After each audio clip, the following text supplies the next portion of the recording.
Good evening guys.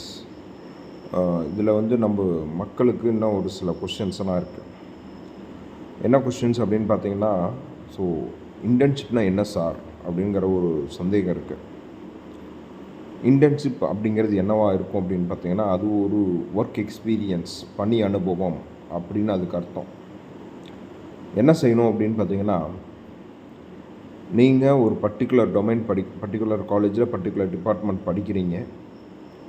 அந்த துறை சார்ந்த ஒரு கம்பெனியில் போயிட்டு அதில் இருக்கக்கூடிய ஏதாச்சும் ஒரு ப்ராப்ளம் ஸ்டேட்மெண்ட்டை எடுத்துக்கிட்டோ அல்லது அதனுடைய ரிலேட்டட் ப்ராப்ளம் ஸ்டேட்மெண்ட் எடுத்தோ நீங்கள் சால்வ் பண்ணுறதுக்காக நீங்கள் என்னென்ன டெக்னாலஜிஸ்லாம் படிச்சிருக்கீங்களோ அல்லது இன்னும் என்னென்ன டெக்னாலஜிலாம் படிக்கலையோ அது எல்லாத்தையும் சேர்த்து வச்சு அதுக்குள்ளே ஒரு எக்ஸ்பெரிமெண்ட் பண்ணி அதுக்கு ஒரு டே வைஸ் ரிப்போர்ட் ரெடி பண்ணி அந்த ரிப்போர்ட்டை வந்து நீங்கள் யூனிவர்சிட்டிக்கு சப்மிட் பண்ணணும்.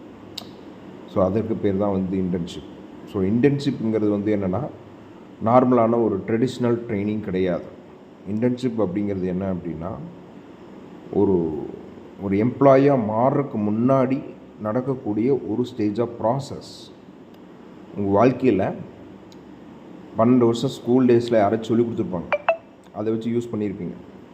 காலேஜ் டேஸ்லேயும் சொல்லி கொடுத்துருப்பாங்க, கொஞ்சம் கொஞ்சமாக ஏதாச்சும் செல்ஃப் லேர்னிங் பண்ணியிருப்பீங்க.